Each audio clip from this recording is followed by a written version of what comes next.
আমরা চলে যাচ্ছি আমাদের ঘটনায়।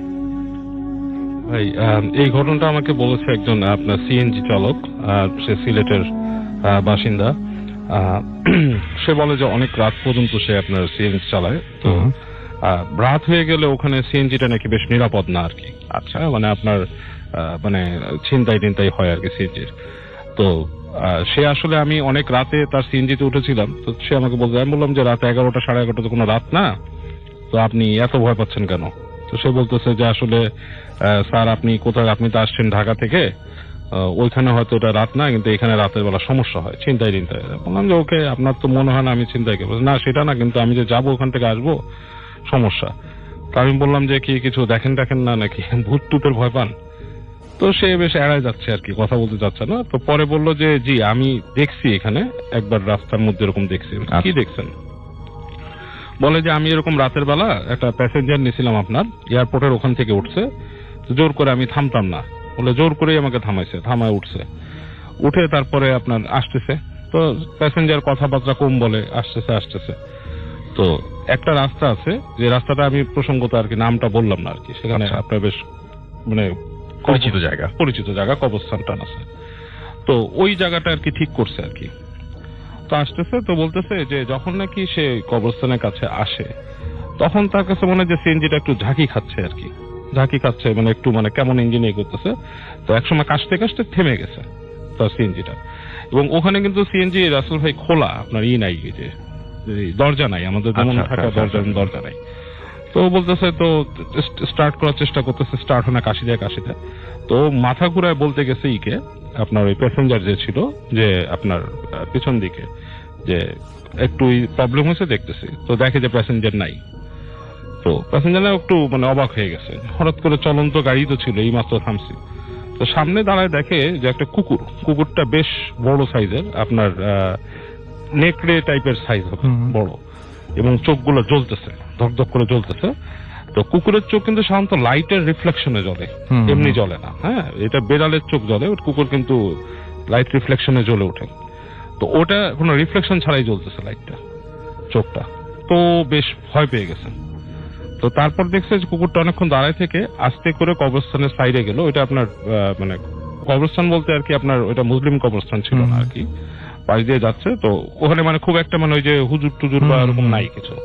তো কাছে চলে গেল। তো যাওয়ার পরে হঠাৎ করে সে দেখলো যে কবরস্থানের কাছে যে কুকুরটা মাটিতে যখন শুয়ে পড়ার মানে মাটির ভেতরে মানে অদৃশ্য হওয়ার মতো, এবং সেখান থেকে আপনার একটা মানে মহিলার অবয়ব বেরোলো, হয়ে গেল আর কি, মানে জাস্ট লাইক ট্রান্সফর্মের মতো। এবং সেটা বেশ উঁচা লম্বা, এবং হেঁটে সে গট করে আপনার ওইদিকে চলে গেল কবরস্থানের ভিতরে।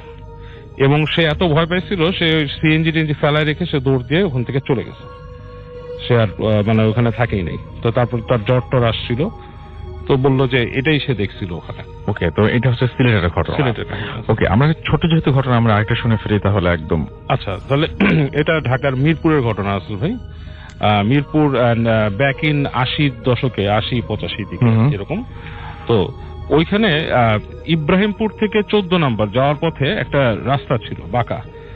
সেই রাস্তাটা আপনার ইব্রাহিমপুর থেকে মানে বেশ বাঁকা হয়ে কার্ভ হয়ে এটা চলে গেছিল 14 নম্বর। আপনার ওখানে একটা কলোনি ছিল, কলোনির ভেতর দিয়ে বের হয়ে যে আপনার মেন রাস্তাটা মিশছিল আর কি। এখন আছে কিনা আমি জানি না, আমি ওখানে যাইনি অনেকদিন। তো ওখানে একটা বড় পুকুর ছিল, ঠিক আছে। তো সেই পুকুরের পাশটা মানে বেশ খোলামেলা, কোনো মানুষজন ছিল না। তো আমাদের এক পরিচিত আন্টি আর কি, উনি তখন প্রেগন্যান্ট, উনি রাতের বেলা ওখানে হাঁটতে বেরোতো আর কি। রাতের বেলা ওনাকে ডাক্তার বলছিল যে হাঁটাহাঁটি করতে, উনি রাতের বেলা হাঁটতেন। তো একদিন রাতের বেলা উনি হাঁটতেছে ওখানে, তো ওনার সাথে ওনার কাজের মেয়ে ছিল। তো কাজের মেয়ে ওখানে বলছে যে কি জানি একটা সমস্যার কথা বলছে, বাসায় বসে বলছে যে খালাম্মা আমি একটু বাসার থেকে আসি। বলছে আচ্ছা ঠিক আছে যাও। তো উনি বলছে ঠিক আছে, চলে যেতে বলছে। তো কাজের মেয়েটা চলে গেছে। তো উনিও আসলে প্রতিদিন হাঁটে ওখানে, ওনার এত গায়ে মাখে নেই। তো উনি যখন পুকুরে পাড়িতে যাচ্ছে, এবং তখন কিন্তু রাসেল ভাই ওই ইব্রাহিমপুর বা মিরপুর ওই এলাকাগুলা ওই সময় মানে ইলেকট্রিসিটি থাকা সত্ত্বেও অন্ধকার থাকতো। আচ্ছা, তো উনি যখন নাকি পুকুরটাকে ক্রস করে গেছে, অনেক দূর চলে গেছে আর কি, যে মানে বেশ বড় পুকুর আর কি, দিঘি টাইপের। উনি যখন ব্যাক করে আসতেছে, তো দেখে পুকুরের মাঝামাঝি জায়গাটা মানে পাড়ে আর কি, পুকুরের মানে মধ্যবর্তী জায়গাটা আর কি, পুকুরের মাঝে না, পাড়ের মাঝখানে ওখানে একটা কিছু বসে আছে, তো সেটা মানে এরকম মাথা পূজা করে মানুষের মতো। আচ্ছা। তো উনি দেখে একটুখানি ওনার গা শিরশির করছে, মানে উনি চিন্তা করছে যে এটা কি, মানে ওনার কাছে ঠিক কোয়াইট মানুষ মনে হয়নি। তো উনি মানে এদিকে অন্ধকার, আপনার কারেন্ট টারেন্ট নাই, ওদিকে একবার দূরে লাইট দেখা যাচ্ছে আর কি। আর প্রচন্ড বাতাস হচ্ছে। তো আষ্টে একটা গন্ধ পাইছে উনি, মাছের আষ্টে টাইপের, ঠিক আছে। তো হঠাৎ করে দেখে যে ওই জিনিসটা ওনার দিকে ফিরে তাকাইছে। তো ওনার তখন রক্ত মানে জমে গেছে। আপনার ওই জিনিসটার মুখটা হচ্ছে অনেকটা আপনার লম্বা, মানে যে পাখির মুখ যেরকম হয়, ঠোঁট টাইপের এটা। এবং এই ধরনের জিনিসের নাম আমি আগে শুনছি রাসেল ভাই, ওই অঞ্চলে অনেকে এটাকে বলতো হোঙ্গা, আই ডোন্ট নো, মানে এটা মানে ওদের লোকাল নাম হবে হয়তো। যাই হোক, ওই জিনিসটা ওনার দিকে ফিরছে, তো তাকায় উনি দেখতেছে, উনি বুঝতেছে জিনিসটা ওনার দিকে তাকায় আছে। এবং ওনার নাকি গা শিরশির করা শুরু করছে, ওনার আপনার পেট শক্ত হয়ে গেছে। আচ্ছা। ওনার বেবি ছিল ওই সময় পেটে। তো উনি খুব ভয় পেয়ে গেছে। ভয় পাওয়ার পরও উনি তখন চিন্তা করছে নিজের বেবির কথা চিন্তা করে যে ওনার হাঁটতে হবে। উনি দোয়া পড়া শুরু করছে, হাঁটতেছে। তো উনি যখন দোয়া পড়ছে তখন উনি ওই জিনিসটাকে দেখতেছে না, বাট উনি বাতাস পাচ্ছে, মানে বেশ গাস্টি উইন্ড, এবং ওনার সামনে লাইক কয়েক ফিট দূরে বাতাসের আর কি সার্কেলিং, লাইক টুইস্টার টাইপের ছোট ছোট বাতাসের হচ্ছে। আচ্ছা। তো এরকম করতে করতে ওনার বাসায় উনি পৌঁছালো। বাসায় পৌঁছানোর পর তো উনি খুব ভয় পাইছে এবং কাজের মেয়েকে খুঁজে পাইছে। এর মধ্যে ওই দিন রাতের বেলা বৃষ্টি হলো অনেক, এবং উনি যখন শুয়ে আছে তখন উনি দেখছে যে ওনার ওই বাসার মধ্যে কারেন্ট নাই, তো প্রচন্ড বৃষ্টি হচ্ছে। তো উনি নাকি দেখছে যে ওনার রুমের মধ্যে ছপ ছপ করে, বাসার ওই আঙ্কেল ছিল না, আঙ্কেল তখন বিজনেসের কাজে বাইরে ছিল। তো উনি দেখে যে বাসার মধ্যে ছপ ছপ করে শব্দ করে কি একটা আসছে। আচ্ছা। পাশ থেকে ছপ ছপ শব্দ হচ্ছে, এবং ঠিক কাছে এসে যখন দাঁড়াইছে ওই জিনিসটাই, এবং ওনার দিকে মানে বেশ নিচু হয়ে হাত দিতে গেছে ওনার গায়ে। তো উনি চিৎকার করে উঠছে। চিৎকার করে ওঠার পর কাজের মেয়ে আসছে, এবং নিচতলা একটা বুড়ি মহিলা ছিল, উনি আসছে। উনি এসে আপনার দোয়া দুরুদ পড়ছে, বলছে যে তুমি মনে হয় বাজে স্বপ্ন দেখছো বা বাইরে গেছিল, বাজে বাতাস টাতাস লাগছে। আশ্চর্যের বিষয় রাসেল ভাই, ওনার রুমে যে ফ্লোর ছিল, ফ্লোর কিন্তু ভিজা ছিল, এবং ইটস লাইক এ ফুটপ্রিন্ট টাইপের আর কি। মানে মনে হচ্ছে যে আমরা যেমন যে স্কুবা ডাইভিং যখন করে পায়ের মধ্যে এক ধরনের ফিং টাইপের পরে কিন্তু পায়, ঠিক আছে। আচ্ছা। ওরকম লম্বা লম্বা ফিং টাইপের ভিজা মানে দাগ ছিল, মনে হচ্ছে যে কেউ মপ দিয়ে কেউ টান দিচ্ছে জায়গাটা। এবং পরবর্তী জায়গাগুলো মুছে নেয়, ওই বুড়ি মহিলা দোয়াটা পড়ে, এবং ওনার অনেক তখন সমস্যা হয়, কমপ্লিকেসি হয় প্রেগন্যান্সিতে বেশ। এবং উনি তারপর থেকে ওই স্বপ্নগুলো অনেক দিন দেখতো রাসেল ভাই। আচ্ছা। এবং মানে পরবর্তীতে এই জিনিসটা ওনার সমস্যা, বাচ্চা হওয়ার পর বাচ্চাও ভয় পেত, হাতের মধ্যে তখন হুজুর টুজুর দিয়ে আপনার লাগাইছিল, তাবিজ টাবিজ লাগাইছিল। ওকে, থ্যাংক ইউ ভেরি মাচ। থেকে প্রথম ঘটনাটা আমরা যাচ্ছি, আপনার নামটা কি বলবেন? আমার একটা নাম আছে, ওই নামটাই আমাকে চেনে, একটু ছদ্মনামে মাঝে মধ্যে লেখালেখি করি। আচ্ছা। ওই নামটা বলতে চাচ্ছি। আচ্ছা, বলেন প্লিজ। আমি অরণ্য চিরহরিত বলছি, আমি মিরপুর থেকে এসেছি। রাসেল ভাই, আপনাকে অনেক অনেক ধন্যবাদ আমাকে এখানে আসার সুযোগ করে দেওয়ার জন্য, এবং সব বন্ধুদেরকে মাহে রমজানের শুভেচ্ছা। তো আমি কি আমার ঘটনায় চলে যাই আমরা। জি। আমার এক খুব ভোজম ফ্রেন্ড ছিলেন, উনি আর আমি একসাথে মিউজিক শুরু করি 2001-2 এর দিকে। উনি ড্রামস প্লে করতেন, আমি বেস গিটার বাজাতাম, এবং এখনো একটা ব্যান্ডের সাথে বাজাচ্ছি। তো খুবই ঘনিষ্ঠ বন্ধুত্ব আমাদের ভিতরে, খুবই অধিকার ফলানোর একটা ব্যাপার ছিল। আর মানে একসাথে এক বিছানায় ঘুমানো, একসাথে দিনের পর দিন প্র্যাকটিস প্রোগ্রাম আমরা করেছি। তো যারা মিউজিশিয়ানস আছেন তারা জানেন এরকম অনেকের সাথে অনেকের বন্ধুত্ব থাকে। তো উনি ডিসেম্বর 2015-এ স্ট্রোক করে হঠাৎ মারা যান। তারপর থেকে আমি এবং ও রিলেটেড যত লোকজন ছিল সবাই ওকে অনেক মিস করি, বিশেষ করে আমি তো অনেক মিস করি। তো একদিন এই রিসেন্টলি এপ্রিল মাসের ঘটনা, এপ্রিল মাসে ঢাকার বাইরে একটা শো ছিল। শো থেকে ফেরার পথে আমাকে আমাদের মাইক্রো আসবেন আর রামপুরা পর্যন্ত আমাকে ড্রপ করে যে মামা আজকে একটু আপনার মতো মিরপুর চলে যান। তো আমি একটা সিএনজি ঠিক করি। তার আগে বলে নেওয়া ভালো, ও ছিল যশোরের। আমার সাথে প্রায় মজা করতো, ওকে যদি কোনো শোতে আমি ইনভাইট করতে না পারতাম যে ভালোই আছিস, মজা করছিস, শো করছিস, আমাকে দিচ্ছিস না, এই কথাটা প্রায় বলতো আমাকে। কাউকে বলতো না, শুধু আমাকেই হয়তো বলতো। তো এরকম আমি যখন একটা সিএনজি ঠিক করি, রাত তখন প্রায় 1:30 থেকে 2টার কাছাকাছি। সিএনজি আলার ভয়েসটা ছিল ঠিক সেই ছেলেটার মতো, বাট আমি তখন কিচ্ছু খেয়াল করি নাই। আমি যখন মিরপুরে আমার ফ্ল্যাটের নিচে এসে দাঁড়াই। তখন ওকে আমি 250 টাকায় ঠিক করি। তখন আমি 500 টাকার নোট দেওয়ার পর আমাকে 250 টাকা ব্যাক করে। আমি ঠিক যখন টাকাটা গুনে রেখেছিলাম 250 টাকা, যখন আমি গ্যারেজে ঢুকে পড়ি, জাস্ট আমি শুনলাম যে খুব শো করে বেড়াচ্ছিস, খুব ভালোই আছিস, আমাকে নিচ্ছিস না, আমাকে শো দিচ্ছিস না। আমি স্পষ্ট শুনেছি রাসেল ভাই, আমি এটা একদম নিজের কানে শুনেছেন আপনি? একদম নিজের কানে শুনেছি। আমি নিজের কানকে বিশ্বাস করতে পারতেছিলাম না যে লিসেনাররা কিভাবে বিশ্বাস করবেন। আমি ওকে খোঁজার জন্য জাস্ট বের হলাম এবং সিএনজিটা আমি ভ্যানিশ হতে দেখি নাই, সিএনজিটা ওর গতিতে চলে গেল। আর যেটা একদমই অবিশ্বাস্য, যেটা আমি হয়তো এখনো বিশ্বাস করি না, আমার মনে হয় যে আমি টাকাগুলা রেখেছিলাম, বাট আমি আমার গোনা টাকা আমি শোতে গেলে একটা সার্টেন মানি নিয়ে যাই, আর যেটা নিয়ে আসি সেটা তো আমার পকেটেই থাকে। আমি দেখলাম যে 500 টাকার নোট আমি ওকে দিয়েছি, আমার 250 টাকা ব্যাক পাওয়ার কথা, কিন্তু আমার যে 1000 টাকার নোটগুলো আমার পেমেন্ট, ওইটা এক সাইডে ছিল মানি ব্যাগের, 2টা পার্ট ছিল আপনি জানেন, আরেকটা পার্টে 3টা 500 টাকার নোট। এটা কোনোভাবেই সম্ভব না। আচ্ছা, এই আর এরপর থেকে আমি আসলে রাতে ঠিক মতো ঘুমাইতে পারি না, ওকে আমি প্রায় মানে ওর অস্তিত্ব টের পাই। ওকে, অনেক ধন্যবাদ আপনাকে আপনার ঘটনার জন্য। আমরা চলে যাচ্ছি আমাদের পরবর্তী অতিথির কাছে এবং তার কাছে আমরা একটা ঘটনা শুনবো। এবং আমি শুরুতে জানতে চাইবো যে আপনার নামটা প্লিজ একটু আমাদের বলবেন, যে কি নাম এবং কোথা থেকে এসেছেন, তারপর আপনার ঘটনা শুনবো আমরা। হ্যালো লিসেনার, আমি আসিফ আহমেদ, ঢাকার কেরানীগঞ্জে থাকি।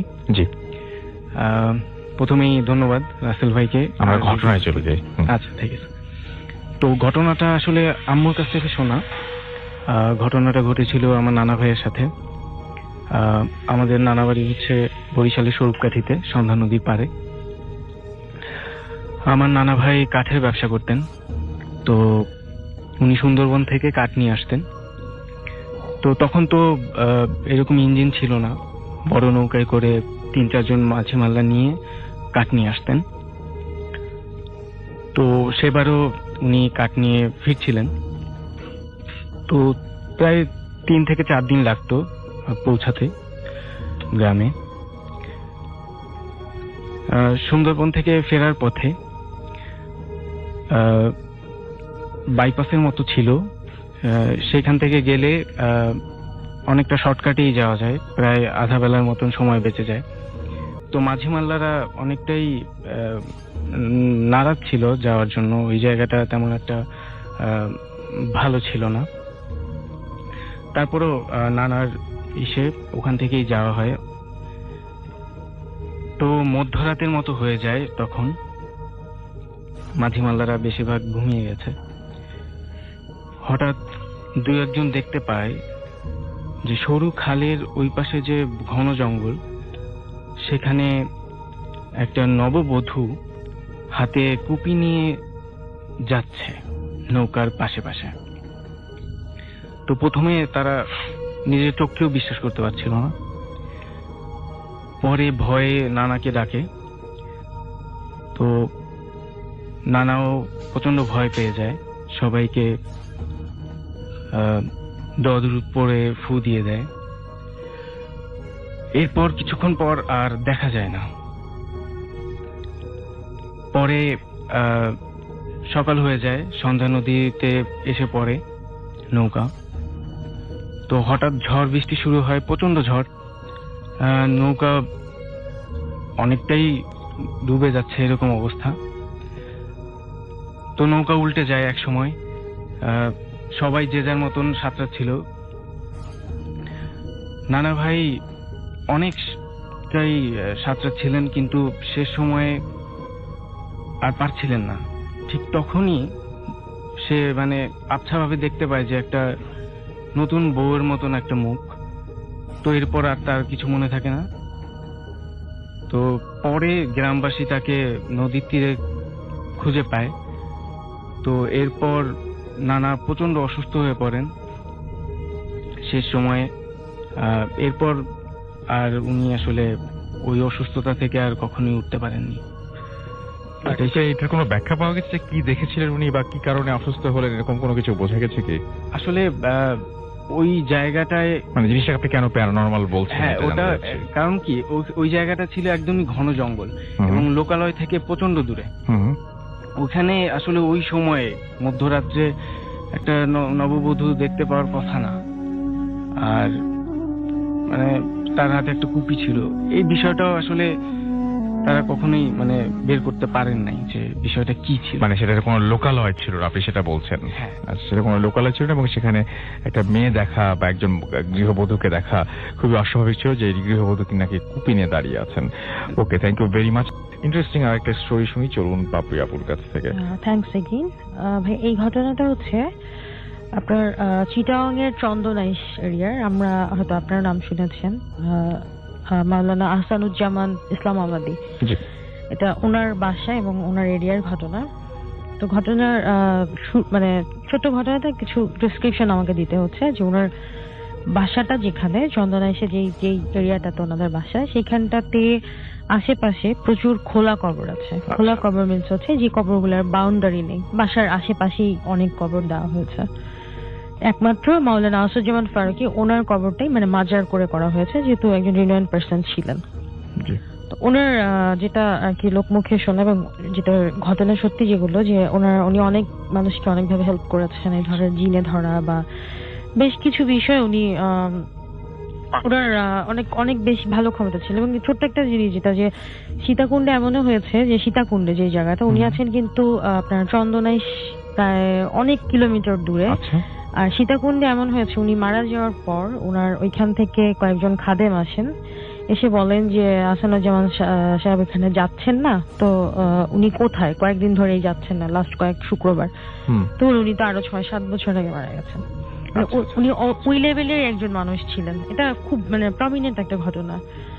তো যাক, আমি বাসার ডেসক্রিপশনটা দিচ্ছি যে এটা হচ্ছে আমার ফ্রেন্ড তানিয়া, ওর দাদার কথা বললাম। ওনাদের ওইখানে যেটা হয়েছে যে প্রচুর রকমের ইনসিডেন্টস হতো। চন্দনাইশ বর্মা বোধহয় ওনাদের ওই জায়গাটার নাম। প্রচুর প্রচুর বাজে ধরনের ইনসিডেন্টস হতো। তো একটা সময় সবকিছু আস্তে আস্তে কাম অ্যান্ড কোয়াইট হতে থাকে সময়ের সাথে সাথে। আমরা ওনাদের বাসাটায় যে ওনাদের ঘটনা রেগুলার, ওনাদের বাড়িতে বা আশেপাশে রেগুলার এমন কিছু ঘটনা মানে যেটা মানে আমরা মুড়ি ভাত খাওয়ার মধ্যে যে একদম রেগুলার সোজা একটা ঘটনা। হ্যাঁ, এটা এরকমই। আমরা গিয়েছি এই লাস্ট ডিসেম্বরে গেলাম, আপনার 20-22 তারিখের দিকে হবে বা 16-17 তারিখ এরকম হবে। আচ্ছা। হ্যাঁ, 16 তারিখে যেহেতু আঙ্কেলের আপনার মৃত্যুবার্ষিকী ছিল 16-17 তারিখের দিকে। এই সময়টাতে বৃষ্টি, হঠাৎ করে এই শীতের রাতে বৃষ্টি। তো তার আগে আমাদের ফিক্স ছিল দ্যাট ওয়াজ ফ্রাইডে ভূতের ফিল্ম শুনবো। তো একটা প্ল্যানিং ছিল যে আমরা আজকে বারবিকিউ করবো and in the meantime আমরা প্রোগ্রামও শুনবো। আচ্ছা। তো তার আগে থেকেই প্রিপারেশন নেওয়া, 10:30-11টার মধ্যে মোটামুটি সবকিছু হয়ে যায়। তো ওর একটা ভাস্তি ছিল, এ খুব বেশি পেইন করছে, মানে আমরা গেছি পর থেকেই আমাদের পিছিয়ে লেগে আছে। একটা সময় ও আমাদেরকে বলছে আন্টি এটা করেন, আন্টি ওইটা করেন। তো ওকে ব্যস্ত রাখার জন্য সে 2 তলা থেকে বারবার বলছে এটা নিয়ে আসো, এটা নিয়ে আসো। মানে ওকে বারবার শুধু এটা বলার পরে সে একটা কাজই করেছে, সেটা হচ্ছে তেল আনতে বলা হয়েছে। আমরা চিকেন করছিলাম আর কিছু ওদের পুকুর থেকে ধরা মাছ ছিল, তো গ্রিল করবে মাছগুলো। তো ওকে বললাম যে তুমি তেল নিয়ে আসো, এবং সে নিয়েও এসছে। ভাজা টাজা মোটামুটি প্রিপেয়ার্ড, মোটামুটি শেষ পর্যায়ে আমি নিচে নামলাম। নিচে ছাদ থেকে নেমে আবার বলছে যে আন্টি মাছের তো শর্ট আছে, চলেন আমরা আর কিছু মাছ ধরে নিয়ে আসি। আচ্ছা। বললাম বাচ্চা মানুষ হয়তো কথার ছলে এমনি হয়তো বলছে। তাও আমি পুকুরের পাশটাতেই গেলাম, এমনি দাঁড়ালাম, জাস্ট কোনো কিছুই না। দাঁড়ানোর পরে সে আমার হাত ধরে টানছে যে আন্টি আসেন না, আসেন না। তো প্রচন্ড অনেকক্ষণ ধরে ঘ্যান ঘ্যানানো সহ্য করছি। একটা সময় ঝাড়া দিলাম। ঝাড়া দেওয়ার পরে আমি দেখলাম যেটা ও আপনার লাইটের আলোতে যতই দেখা যাচ্ছে যে ও আপনার পুকুরটাতে ঝাঁপ দিল এই 11:30টার রাতে, শীতের রাতে ঝাঁপ দিয়ে রাস্তা পুকুরের ওই পারে যে মানে খুব বড় বড় করে তাকিয়ে আছে। আচ্ছা। তাকিয়ে ঘাড় ঘুরে চলে গেছে। আমি যে তখন চিৎকার দিব বা আমার আসলে কি করা উচিত আমি বুঝতে পারছেন না, কিন্তু কোনো মতে আমি ওদের ওই এত বড় উঠোনটা পার হয়ে ঘরে এসে তখন আমি চিৎকারটা দিই। আচ্ছা আচ্ছা। সবাই চলে আসে, আমার চিৎকার শুনে সব নেমে আসে। উপর থেকে ফুয়াদ ছিল, তানিয়া, পুষ্পা আপু, ওরা সব চলে আসে। তো পুষ্পা আমাকে ঝাঁকাচ্ছে যে কি হয়েছে কি হয়েছে। একটু ধাতস্থ হয়ে তখন আমি বললাম যে এই ওর নাম বোধহয় পুতুল ছিল, যে ও কোথায়। তো বললো তো ঘুমাচ্ছে, সেই 7টা থেকে 6টা থেকেই ঘুম। কারণ অত রাতে তার জেগে থাকার মানে তার পক্ষে ইম্পসিবল একটা ব্যাপার। আমি বিশ্বাস করছি না যে দেখি সে সত্যি সত্যিই ঘুম। আচ্ছা, তাহলে আমার কথা যে আমাদেরকে তেলটা নিয়ে আসলো, সেখানে আমি একা ছিলাম না, ওই আপু তেলগুলো দিচ্ছে, ফুয়াদ ফ্রাই করছে মানে গ্রিল করছে, আমার কাজিন ছিল, সবাই ছিলাম। তাহলে তেলটা নিয়ে আসলো কে এখানে? সেটাই তো। আচ্ছা, তো এটা গেল। তো এটা নিয়ে তার খুব একটা মাথা ব্যথা করলো না, কিন্তু আমাদের এখন তারপর আমি ভীষণ মানে চোখের সামনে দেখা ভূত দেখিনি, বাট একটা খুব বাজে ঘটনা ফিল করলাম। আমি দেখেছি উপরে যাওয়ার আর এনার্জি বা শক্তি সাহস কোনোটাই ছিল না। এবং ওদের উপরে দুটো রুম, একটা রুম করে, সেটা হচ্ছে ওই আমার ফ্রেন্ডের ভাইয়ের বিয়ে হবে কিছুদিন পরে, আগ হয়ে গেছে, বিয়ে মানে বউ তুলে নিয়ে আসবে। তো ওরা ওই রুমের মিলাদ টিলাদ কিছুই পড়ানো হয় নাই, ছিলে কোঠায় রুম যেটাকে বলে। তো ওই রুমে বসে ওরা সবাই প্রোগ্রাম শুনবে। ওরা চলে গেছে, ওই রুমে চলে গেছে। এখন ওই গ্রিলের বাটি বা মাছের যে বাটিটা সেটা খুঁজছে, সেটা পাচ্ছে না, ওইটা নাই। তো ওরা হয়তো ভাবছে যে আমাদের মধ্যেই কেউ সরায় ফেলে থাকে বা দুষ্টামি করেছে, হতেই পারে। ওরা প্রোগ্রাম শুনছে, একটা পর্যায়ে তখন অলমোস্ট হয়তো 12:30-1টা বেজে গেছে। আন্টির সাথে আমি আর উপরে না যেয়ে আন্টির পাশে খাটে শুয়ে আমি আধা চোখ বোঝা অবস্থায় মানে ভূত এফএম শোনার মানে ওই সাহসটুকু আর হচ্ছে না। উনি অলমোস্ট ঘুমিয়ে গেছে, আমি শুয়ে আছি আন্টির পাশে। তো কারেন্ট চলে গেছে, এর মধ্যে পল্লী বিদ্যুৎ চলে গেছে।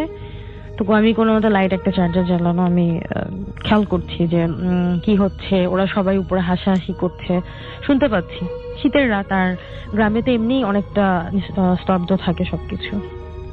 এত সময় দেখি ওদের ডাইনিং এর ওই পাশটা থেকে যে রুমটা যে কেউ গেলে একটা এক্সিস্টেন্স ফিল করে, ওই পাশে জানালাটা খোলা, ওই জানালাটা দিয়ে ও বলছে, আন্টি এই যে মাছের বাটি। খুব নর্মালি পুতুল হাওয়ায় বলছে, আন্টি এই যে মাছের বাটি। আমি আন্টিকে, আমার পাশে যে আন্টি, তাকে আমি ডাক না দিয়ে হাতটা মনে খুব শক্ত করে চেপে ধরতে ধরতে উনি একটা সময় মানে বুঝতে পারে এবং উনি জেগে যায়। কোনো মতো উনি জাস্ট আমার চোখটা ঢাকে, মানে আমার মুখটাকে আড়াল করে যে আমি ওদিকে যে তার না তাকি। তো দুটো পরে এরপরে উনি লাইট টাইট উঠে আরো মোমটোম জ্বালায়, কারেন্ট ছিল না। আমার চিৎকার চেঁচামেচিতে ওরাও নেমে আসে, ওরা সবাই নেমে আসে, আপু আবার কি হলো তোর। তো এই যে ব্যাপারটা যে ও মাছের বাটি খুঁজছে, মানে একবার চোখের সামনে দেখলাম। এবং ওই টাইমে আন্টি এশিওর করলো যে মাছে তোমাদের তেল নিতে কেউ আসে নাই। আচ্ছা, তাহলে তেল ছাড়া এই বারবিকিউজ এন্ড গ্রিল ফিশ গ্রিল গুলো কিভাবে হলো? সবচেয়ে অদ্ভুত বিষয় হচ্ছে এটা। সেটাই। আর ছবি আমরা তুলেছি, সবাই তুলেছি, তখন ও ওইখানে প্রেজেন্ট নাই। তো ও ঘুমাচ্ছে, সেই মেয়ে ছোট থেকেই ঘুমাচ্ছে। আর যে রুমটার কথা বললাম, ছাদে যে রুমটা করেছে, ওদের বাসাটা মানে ওই মাওলানা আসাদুজ্জামান ইসলামাবাদী, উনি বলেছে যে তোমার এখানে হাজার ওই ঘর বন্ধ, ব্যারিকেড দেওয়া, কিছুতেই কোনো কাজ হবে না। আসলে ওই জায়গাটা এতটাই এরকম ছিল।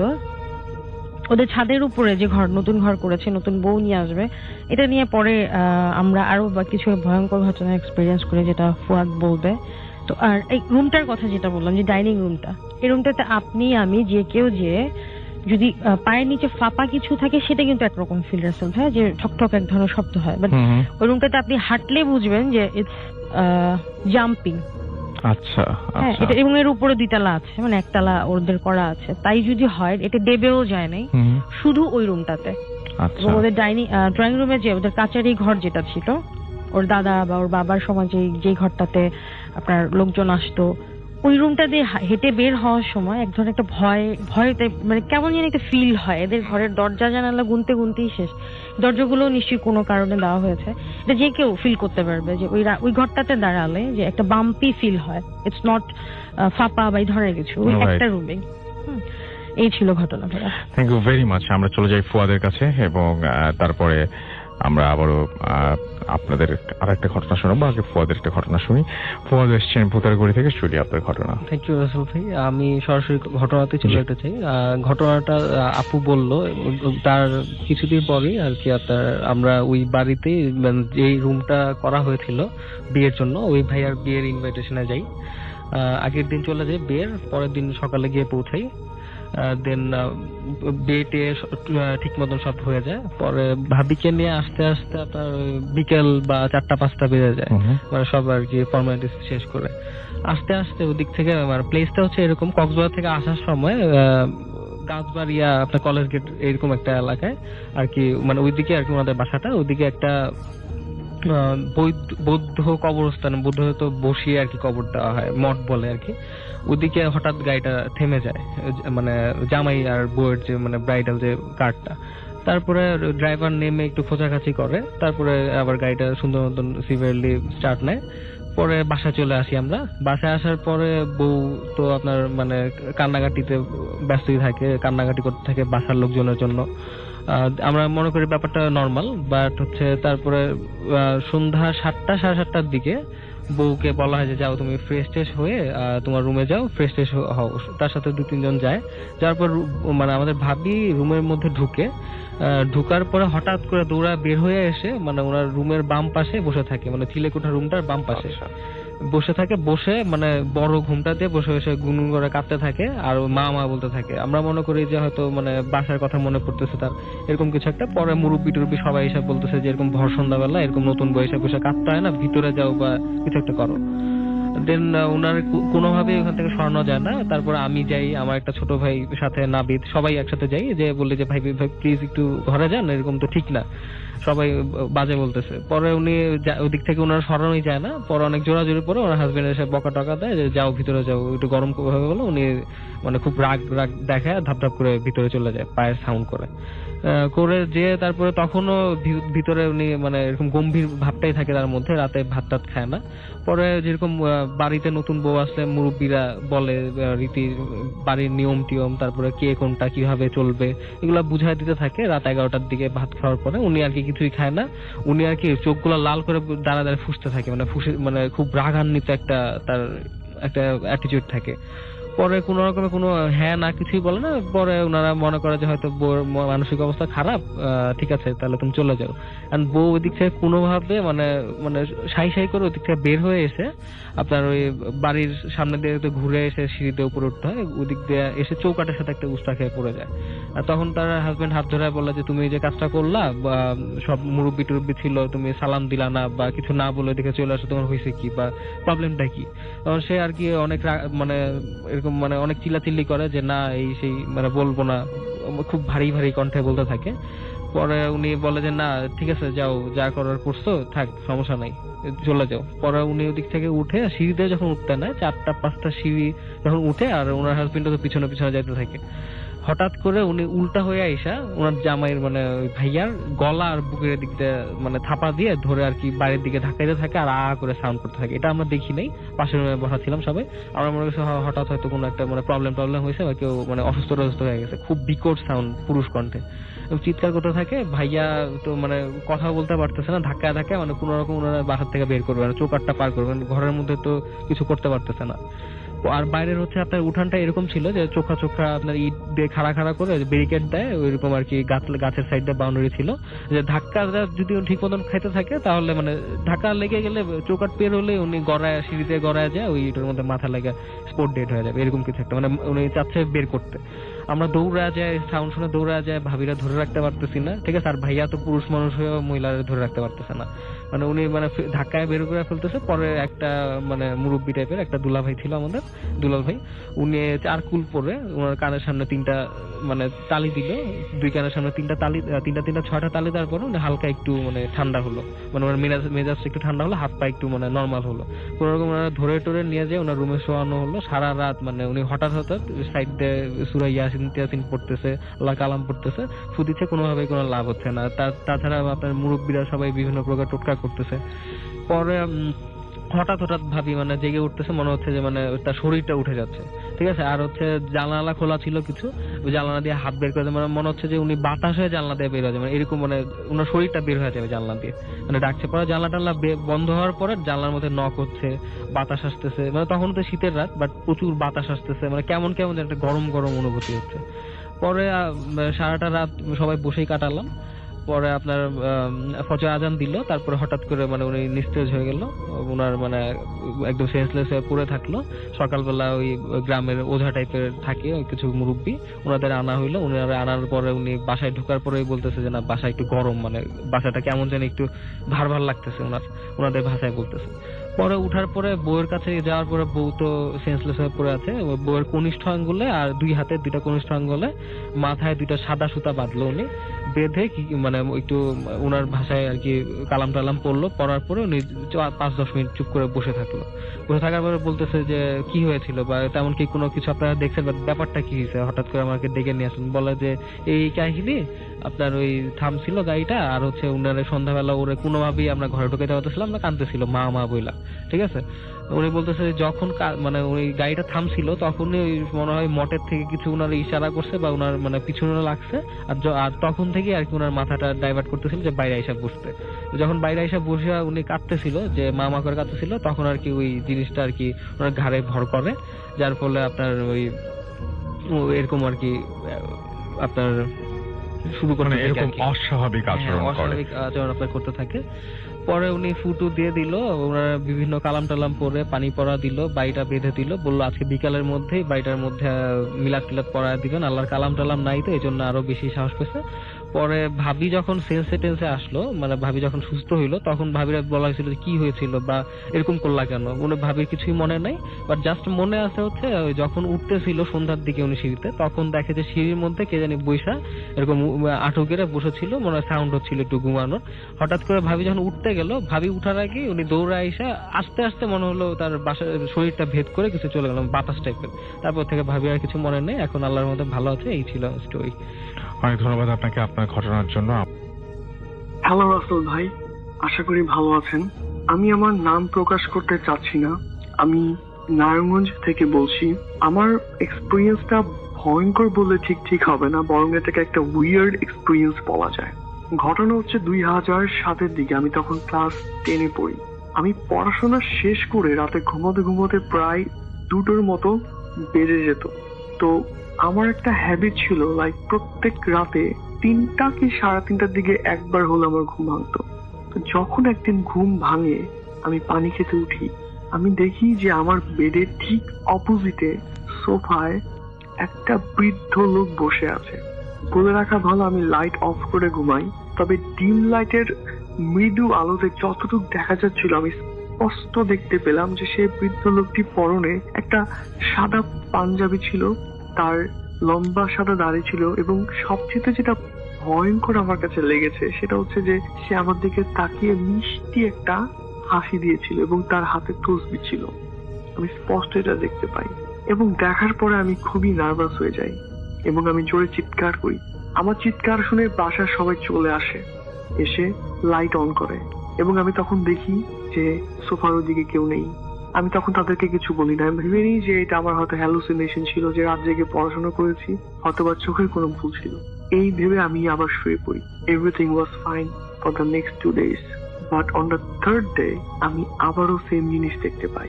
এবার আমি দেখলাম যে সেই বৃদ্ধ লোকটি সেম সময় রাত 3টা কি 3:30টার দিকে আমার সোফায় বসে আছে এবং সোফা থেকে উঠে সে আমার রুমে হাঁটছে, এই প্রান্ত থেকে ওই প্রান্ত, তসবিহ জপছে এবং আমার দিকে তাকে সেই মিষ্টি হাসিটা দিচ্ছে। তখন আমি ভেবে নিই যে it should be taken seriously. আমি পরদিন আমার এলাকার ইমামের সাথে কনসাল্ট করি, সে আমাকে পরামর্শ দেয় আমি যেন রেগুলার নামাজ পড়ি। তো তার বেশ কিছুদিন সবকিছুই নর্মাল ছিল। তার কিছুদিন পরে, আনুমানিক 10 থেকে 15 দিন পরে, রাত বাজে 3:30, আমি তাহাজ্জুদের নামাজ শেষ করেছি, আমি সালাম ফিরাবো। যখন আমি ডান দিকে সালাম ফিরালাম তখন আমি আমার জীবনের সবচেয়ে ভয়ঙ্কর জিনিসটা আমি তখন দেখলাম। আমি দেখলাম যে সেই বৃদ্ধ লোকটি আমার পাশে বসে নামাজ পড়ছে। এটা দেখে আমি সেন্সলেস হয়ে যাই। তারপরে সবকিছু ঠিক ছিল, আমি তাকে আর দেখিনি। তার কিছুদিন পরে আমার ও লেভেল পরীক্ষা। আমার স্পষ্ট মনে আছে, আমি ফিজিক্স পেপার 2 দিয়ে বের হচ্ছি, রাস্তা পার হব, আমার সামনে 2টা বাস খুব দ্রুত গতিতে আসছিল। তো এই সিচুয়েশন গুলোতে কিন্তু বুঝে ওঠা অনেক টাফ হয়ে যায় যে কি করতে হবে। আমিও তখন দিশেহারা হয়ে গিয়েছিলাম, আমি কি করব বুঝে উঠতে পারছিলাম না। বাসগুলো খুব দ্রুত আমার দিকে আসছিল। তখন সেই মুহূর্তে হঠাৎ পিছন থেকে কে যেন আমাকে জোরে ধাক্কা দিয়ে রাস্তার ওই পাশে, আইল্যান্ডের পাশে নিয়ে গেল। যেই আমাকে ধাক্কা দিয়েছে সে আমার জীবনটা বাঁচিয়েছে, নাহলে আমি হয়তো ওই দিন বাস চাপে পরে ওই দিন আমার জীবনের শেষ দিন হতে পারতো। তা আমি খুবই আগ্রহ নিয়ে পিছনে তাকাই দেখার জন্য যে কে আমাকে বাঁচিয়েছে। আমি যখন পিছনে তাকাই, আমি আমার জীবনের সবচেয়ে শকিং জিনিসটা আমি তখন দেখতে পাই। আমি দেখতে পাই যে যে আমাকে বাঁচিয়েছে এই লোকটা সেই বৃদ্ধ লোকটি যাকে আমি আমার রুমে দেখতাম, যাকে আমি নামাজ পড়ার পর দেখেছি। এবং আমি যখন তার সাথে কথা বলতে যাব, আমি যখন সামনে এগিয়ে কথা বলতে যাব, উঠে দেখি সে ভিড়ের মধ্যে কোথায় যেন হারিয়ে গেল। ওইটাই ছিল আমার তার সাথে শেষ দেখা। এরপরে আমি তাকে আর কখনো দেখিনি। রাসেল ভাই, এই ছিল আমার ঘটনা। থ্যাংক ইউ সবাইকে, ধন্যবাদ। আমরা চলে যাব আমাদের পরবর্তী ঘটনায়, আমাদের পরবর্তী অতিথির কাছে। আপনার নামটা প্লিজ একটু বলবেন, তারপর আপনার ঘটনা আমরা শুনবো। ধন্যবাদ রাসেল ভাই। আমি হচ্ছি মোহাম্মদ হানিফ সরকার রাহাত। আমি নারায়ণগঞ্জ সোনারগাঁ তাজমহল থেকে এসেছি। শুনি আপনার ঘটনা। এই ঘটনাটা হচ্ছে আমার চাচার সাথে ঘটনা। আমার চাচা তখন পুরান ঢাকায় একটা কোম্পানিতে জব করত, আর আমার চাচা ফ্যামিলি সহ থাকতো আর কি যাত্রাবাড়ি কোনাপাড়া নামক এক জায়গায়। না, আমার চাচা একদিন জব থেকে বাড়ি ফিরছিল, মানে তখন রাত 12টা বাজে। মানে কোনাপাড়া যেখানে থাকতো আমার ফ্যামিলি সহ, মানে আমার চাচার ফ্যামিলি সহকারে, ওইখানে মানে ওইখানে একটা বট গাছ ছিল আর কি। ওই বট গাছের সাথে দিয়ে আমার চাচা আসতেছিল, তখন দেখে ওইখানে 7টা পুরুষ আর একটা মেয়ে দাঁড়িয়ে আছে। তখন আমার চাচা যাওয়ার সময় ওইখান থেকে একটা পুরুষ বলে কি দাঁড়া। পরে আমার চাচা দাঁড়ালো, দাঁড়ানোর পরে ওইখান থেকে একটা পুরুষ বলতেছে যে কি এই মেয়েটা হচ্ছে আমাদের বোন, এই বোন আমাদের বোন, এ আপনাকে মানে এ তোকে অনেক পছন্দ করে, তোকে বিয়ে করতে চায়। আমার চাচা তখন বলল কি আমি তো বিবাহিত, আমার বাচ্চা আছে, আমার বউ আছে, আমি কিভাবে আরেকজনকে বিয়ে করতে পারি। তখন বলছে কি না, বিয়ে করতেই হবে। পরে আমার চাচা অ্যাভয়েড করে সামনের দিকে চলে যাচ্ছে, পরে পিছনের দিকে ফিরে দেখে ওরা আসতেছে। তারপর আবার বাসার গেটের ভিতরে ঢুকলো, ভিতরের দিকে দেখে ওরাও গেটের ভিতরে ঢুকছে। পরে ঘরের ভিতরে ঢুকলো, ঘরের ভিতরে ঢোকার পরে মানে আমার চাচা দেখলো যে ওরাও ঘরের ভিতরে ঢুকছে, কিন্তু আমার চাচা এইগুলা দেখতেছে, আমার চাচি দেখতেছে না। মানে এটাই হচ্ছে আমার ধন্যবাদ। আচ্ছা, আমরা পরবর্তী ঘটনা যাই আমাদের পরবর্তীর কাছে। আপনার নামটা প্লিজ একটু বলবেন, তারপর আপনার ঘটনা শুনবো আমরা। আসসালামু আলাইকুম রাসেল ভাই, আমি মামুন, আমি মাতোয়েল থেকে এসেছি, যাত্রাবাড়ি মাতোয়েল। জি। তো আমি আমার ঘটনায় আসছি। এটা হচ্ছে আমাদের দেশের বাড়ি মাদারীপুর এর কালকিনি থানার একটি ঘটনা। তো কালকিনি থানার একটি গ্রামের নাম হচ্ছে মৌলভীকান্দি। মৌলভীকান্দিতে আরো অনেক বছর আগের কথা, সেখানে একটা রাস্তা তৈরির জন্য কন্ট্রাক্টর কয়েকজন শ্রমিক নিয়ে কাজ করতেছিল। তো রাস্তার দুই পাশ থেকে মাটি কেটে রাস্তা ঠিক করতেছিল। তো অনেক শ্রমিকরা যেহেতু কন্ট্রাক্টের কাজ দিনের বেলা সময় দিতে না পারলে রাত্রে কাজ করতেছিল। রাত্রে সন্ধ্যার পর থেকে অনেক সময় রাত্রে 11টা-12টা পর্যন্ত কাজ করত। তো একদিন ওই এলাকারই একজন শ্রমিক, তার নাম আব্দুল ওহাব, উনি টোটাল তিনজন শ্রমিক সহ মাটি কাটতে গেল, রাস্তার মাটি কাটতে যখন গেল, হঠাৎ করে একজন এক্সট্রা অতিরিক্ত আরেকজন লোক আসছে যে আমাকে অমুক একজন কন্ট্রাক্টর পাঠাইছে, আমি আপনাদের সাথে মাটি কাটার কাজ করব। তো তাদের সাথে আব্দুল হাই একসাথে কাজ করতেছিল। এর মধ্যে অতিরিক্ত যে লোকটা আসছিল উনি প্রচুর পরিশ্রম করতে পারতেছিল। উনি মাটি কাটতেছিল আর মাটি ওরা মাথায় নিয়ে রাস্তায় ঢালতেছিল মাটি। তো যত মাটি ওনার মাথায় দেওয়া হইতো উনি নিয়ে নিত। ওরা ভৈরা মানে অনেক পরিশ্রম করছিল কিন্তু ক্লান্ত হচ্ছে, ব্যাপারটা এরকম। হ্যাঁ, তারপরে অনেক মাটি দেওয়া হয়েছিল। তো অন্য 2-3 জন এটা বিষয়টা ফলো করলো যে এত মাটি দেওয়া হচ্ছে, তারপরেও সে ক্লান্ত হচ্ছে না কেন, এরপরে বলেন। হ্যাঁ, এটা ঘাবড়ানো, ওনারা ভয় পেয়ে গেল বিষয়টা। ভয় পাওয়ার পর ওনারা চিন্তা করলো যে এই বাঁকা ওনাকে আরো বেশি করে মাটি ভরে দিব, দেখি বিষয়টা কি হয়। আরো বেশি করে মাটি ভরে দেওয়ার পর তারপরেও ওই লোকটা ঘাবড়াইলো না। ওই লোকটা ঠিক মতো মাটিগুলা ফালাই দিয়ে আসলো। আসার পরে ওনার এবার 2-3 জন কানা ঘুষা করলো যে এরপর যদি ওই লোকটা আসে ওনাকে আমরা এই মাটির ওরা দিয়া যাইতা ধরবো, আর ওনাকে ফালাই দিব।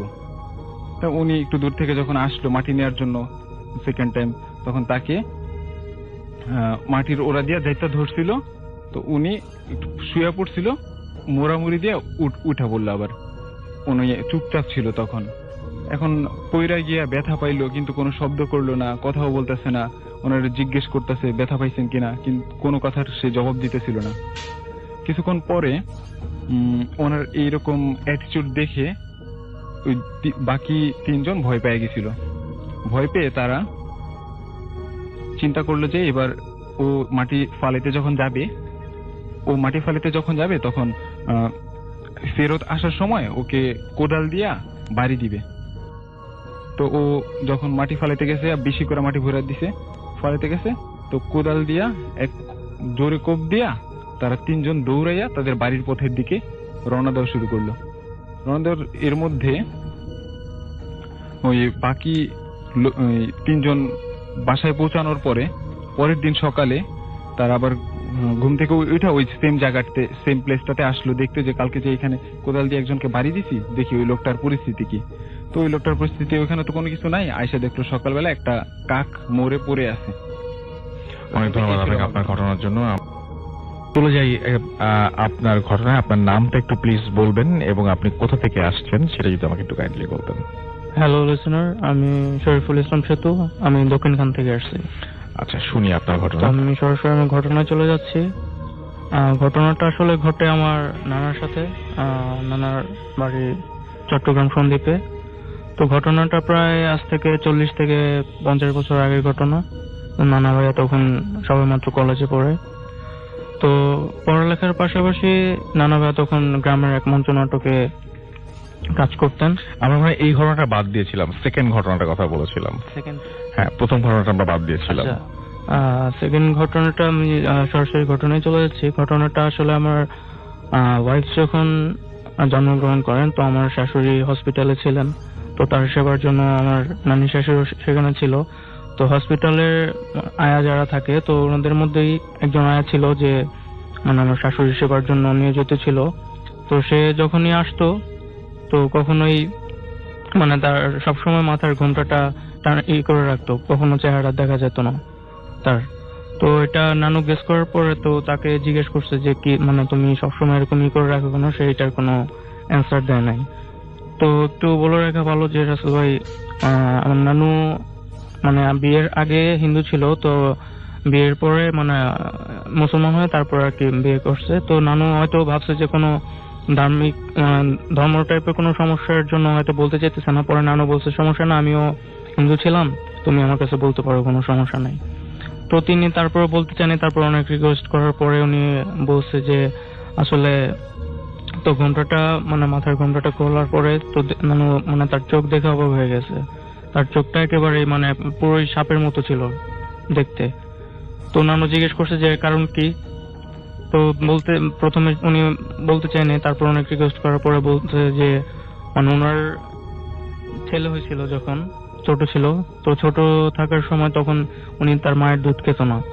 তো সবাই ব্যাপারটা নর্মাল ভাবে নেয় নাই। তো একদিন সন্ধ্যাবেলা ছেলেটা হওয়ার 6 থেকে 7 দিন পর একদিন সন্ধ্যাবেলা মানে দেখতেছে কি ছেলের পাশ দিয়ে একটা সাপ, মানে প্রথমে দেখছে যে সাপটা ছেলেকে মানে জড়ানো অবস্থায় মানে পেঁচিয়ে রয়েছে। তারপরে কিছুক্ষণ পরে মানে যখন সবাই আসছে, সাপটা মানে চলে গেছে, কোনো ক্ষতি করে নাই। তো তারপরেও যেহেতু মানে ক্ষতি করে নাই, তারপরেও মানে একটা সবার মধ্যে ভয় এসে পড়ছে, যেহেতু সাপ বিষাক্ত একটা প্রাণী, তো এটা ক্ষতি করতে পারে যে কোনো সময়। তো এটা দেখার পরে ওনারা এরপর আর সাপটাকে দেখে নাই। তো যেহেতু বাসায় মানে নতুন একটা ছেলে হয়েছে, তো বাসায় অনুষ্ঠানের জন্য তারা মানে একটা আয়োজন করে। তো বাসায় রান্না বান্না করে, বাসার উঠোনে মানে চুলাই করে মানে কিচেন মানে করে, তো রান্না বান্নার কাজ শেষ করার পরে তো অনেক মানুষের মোটামুটি আয়োজন করা হয়, সেজন্য ভাত রান্না করে। তো ভাত রান্না করার পরে ভাতের যে মারটা ছিল সেটা মানে বাইরে মানে চুলার পাশে আর কি ওটা ফালা দেওয়া হয়। তো নর্মালি ভাত রান্না করার পরে মার ফেলা দিচ্ছে, ওইরকম একটা খেয়াল করে না ব্যাপারটা। তো কিছুক্ষণ পরে আপনার এই শুকনা পাতার মধ্যে মানে পাড়া পড়লে যেরকম একটা আওয়াজ হয়, তো সেরকম তারা একটা গেস করতেছে মানে কোনো কিছু নড়তেছে এখানে। তাও মানে একটা না চলতেছে সেই আওয়াজটা। তো ওনারা আলো দিয়ে সেই আওয়াজটা সেই মানে কি জন্য কোথা থেকে আওয়াজটা আসতেছে সেটা দেখার জন্য মানে সেটা আলো জ্বালিয়ে দেখছে। তারপর দেখি কি মানে একটা সাপ সেখানে মানে সেই ভাতের মারের গরম পানির জন্য মানে সে খুবই করতেছে, সেখানে পরে সে সাপটা মারা যায়। তো তারা ব্যাপারটা নর্মাল ভাবে নেয়। তো পরের দিন ওই মহিলাকে মানে ওই দিন রাতে ওই মহিলাকে স্বপ্ন দেখানো হয় যে মানে ওনার যখন ছেলে হয়েছিল তো ছেলেটাকে তো সাপটা মানে কোনো ক্ষতি করার জন্য মানে সাপটা আসে না। উনি মহিলাটাকে স্বপ্ন দেখেছে যে আমি ওর সুরক্ষার জন্যই আসছিলাম, বাট তোমরা আমাকে মেরে ফেলছো। তো সাপটা মানে মহিলাকে বলে যে তোমাকে আমি মানে আজকে অভিশাপ দিয়ে গেলাম যে তোমার এরপরে যত বংশধর আসবে সবারই মানে অভিশাপ দিয়ে গেছে এটাই যে ওনাদের পরবর্তী যত বংশধর আসবে সবার মধ্যেই মানে সাপের একটা চিহ্ন থাকবে এবং তার মানে প্রত্যেকের চোখেই মানে চোখটা মানে সাপের মতোই থাকবে। আর এরপরে মানে যারা এরকম জন্মগ্রহণ করছে সবারই পিঠে সাপের একটা চিহ্ন ছিল। তো এই ছিল আসলে ওকে, আমি আপনার এটা হচ্ছে বেসিক্যালি আপনার ওয়াইফের নানার বাড়ি নাকি? জি জি জি। আচ্ছা, আমি ওনার কাছ থেকে একটু শুনি যে আপনি এই ঘটনাটা মানে যখন শুনেছেন এটা তো আপনার জন্মের সময়, আপনি সরাসরি কার কাছ থেকে শুনেছেন? ঘটনাটা খুবই অদ্ভুত। আমি বলছিলাম যে আজকে এমন কিছু ঘটনা আছে যে ঘটনাগুলো আসলে বিশ্বাস করাটা ভীষণ ভীষণ রকমের কঠিন হয়ে যায়, কারণ এই ঘটনাগুলোর সাথে আমরা পরিচিত না, মানে বিশেষ করে 2016 এটা এই সময় এই ধরনের ঘটনা শুনলে আপনি কার কাছ থেকে শুনেছেন এই ঘটনাটা? আমি শুনেছিলাম আমার নানির কাছ থেকে। আপনার নানির কাছ থেকে, এবং আপনার নানি নিজের চোখে দেখেছেন এটা। এবং তাদের যে বংশধরের ব্যাপারটা, এই বংশধরের ব্যাপারটা কি শুধু আপনাদের পরিবার জানেন নাকি আরো অনেকেই জানেন? না, ওটা আমাদের পরিবার না, হাসপাতালে যে আয়াটা ছিল ওটা ওনার ঘটনা। আমি সেটা জানি, সেটা বলছি। আমি বলছি যে এটা কি শুধুমাত্র এই পরিবারটা সম্পর্কে, শুধু কি আপনার পরিবারই জানেন নাকি আরো অনেকেই জানেন? উনি নিষেধ করে দিয়েছে যাতে অন্য কাউকে জানানো না হয়, কারণ জানালে নাকি ওনার দিকে অনেক ক্ষতি হবে। আচ্ছা, কিন্তু উনি যে ওইভাবে কাজ করছেন ওনার চেহারা কেউ দেখেননি? না, চেহারা কেউ দেখেনি, উনি সবসময় চেহারা ঢেকে রাখতো। আচ্ছা, আর হসপিটালের লোকজন তো নিশ্চয়ই দেখেছেন। আচ্ছা, ওকে। তো আর কোন ঘটনা আছে আপনি? জি বলেন।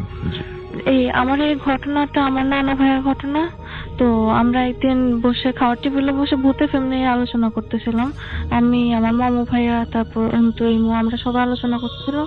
তো নানা ভাই এক পর্যায়ে বললো, তোমরা তো অন্য মানুষের ঘটনা শোনো, আমার ঘটনা আজকে শোনো। তো সেই ঘটনাটাই বলতেছিলাম। ঘটনাটা আজ থেকে প্রায় 6-7 বছর আগের ঘটনা। তো আমার নানা তখন সন্দ্বীপের মেয়র ছিল। তো মেয়র থাকা অবস্থায় উনি একটা মানে সন্দ্বীপে অনেক বিখ্যাত একটা জমিদার, হিন্দু জমিদারের বাড়ি কিনে নেয়। তো ওই বাড়িটাতে যখন বসবাস শুরু করে তো ওনারা দেখতে পায় যে বাড়িটাতে মানে মোটামুটি কিছু প্যারানর্মাল বাড়ি, অনেক বড় বাড়ি, তো মানে প্যারানর্মাল অ্যাক্টিভিটিস দেখতে পাওয়ার পরে ওনারা অতটা গুরুত্ব দেয় না। তারপরে যে অনেক পুরোনো বাড়ি তো এরকম হইতেই পারে, ধরে নেয়। পরে ধরে নেওয়ার পরে এভাবে চলতে থাকে, এক একজনের সাথে এক এক ঘটনা ঘটে। তো এমন সময় প্রায় বাড়িটা কিনার 2 বছর পরে অন্যদের মানে বড় একটা পুকুর ছিল, পুকুরে জাল ফেলা হয় মাছ ধরার জন্য। তো জাল ফেলা হলে কিছুক্ষণ মাছ ধরার পরে হঠাৎ করে জালটা পুকুরের মধ্যে আটকে যায়। তো আটকে যায়, সবাই মিলে জেলেরা অনেক টানা হেঁচড়া করে, মানে কোনোভাবেই জালটা তুলতে পারতেছে না। এটা অনেক অদ্ভুত ব্যাপার, বা পুকুরে এমন কোনো গাছও নাই যে আটকে থাকবে। তো জেলেরা ডুব দিয়ে চেষ্টা করে জালটা তোলার জন্য, বাট তুলতে পারে না। তো লাস্ট পর্যন্ত কি করে আমার নানা ভাইয়ের নেমে বলে যে কি ব্যাপারটা কি আমি দেখি। পরে উনি নামার পরে পুকুরে ডুব দিয়ে দেখে জালটা কোনো কিছুর সাথে আটকে নাই, বাট জালের গোড়ার মধ্যে অনেকগুলো সাদা চুল পেঁচানো আছে। তো সাদা চুল। তো চুলগুলো কোত্থেকে আসছে, উনি মানে চুলগুলো জট খুলতে চুলগুলো উৎসের কাছে চলে যায়। এবং গিয়ে দেখতে পায় যে ওখানে মানে বুড়ো একটা মহিলা পুকুরের নিচে বসে আছে। তো জিনিসটা দেখে উনি মানে অনেক অবাক হয়ে যখন পানি থেকে উঠে যেতে যায় তখন মহিলাটা ওনার 2 হাত ধরে ওনাকে আবার পুকুরের মধ্যে ডুবে ফেলে।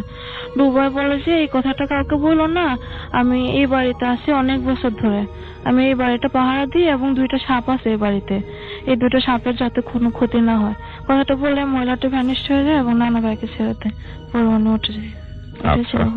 ওকে, থ্যাংক ইউ ভেরি মাচ। আপনাদের দুজনকে অনেক অনেক ধন্যবাদ। হ্যালো রাসেল ভাইয়া, আজকে আমি আপনার সাথে একটি ঘটনা শেয়ার করবো। আমার নাম সুরভি। ঘটনাটি খুব রিসেন্টলি আমার সাথে ঘটে যায়। আমি ভাবিনি যে লাইফে এমন কিছু ঘটবে। আমি ঘটনাটি শেয়ার করছি। কিছুদিন আগে, আফটার 4 মান্থ আগে, একদিন আমি এভাবে ঘুমায় থাকার পরে হঠাৎ করেই আমি একটা স্বপ্ন দেখি। স্বপ্নে একজন বুড়ো মহিলা, উনি একটা গাছের নিচে বসে আছেন, and আমি হাঁটছি একটা এরকম একটা মাটির একটা পথে হাঁটছি। হাঁটতে আমি রিয়েলাইজ করি যে আমার পায়ের নিচে একটা বিচি, আর আমি হাঁটতে পারছি না, অনেক ব্যথা করছে। তো আমি অনেক কষ্ট করে করে হাঁটি।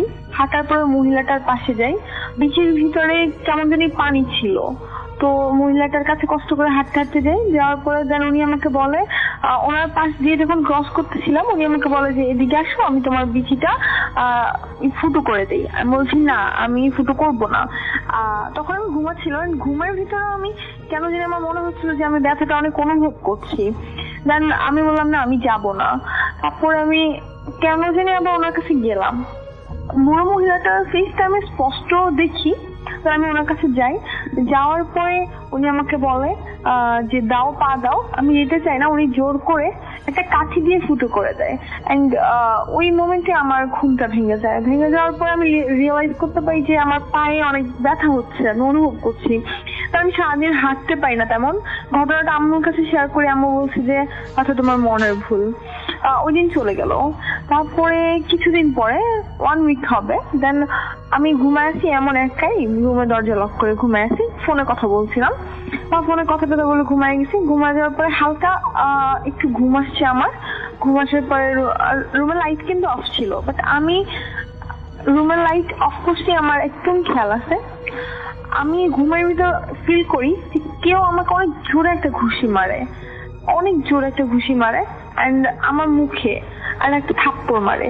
এটা অনুভব করার পরে আমি কেন হঠাৎ করে ঘুম ভেঙে যায়। আমি ঘুম ভেঙে দেখি আমার রুমের লাইট অন, যেটা কখনোই পসিবল না। কেন আমার মনে আছে আমি ফোনটা চার্জে দিয়ে কথা বলা শেষে ফোনটা চার্জে দিয়ে রুমের লাইট 100% অফ করে ঘুমাইছি।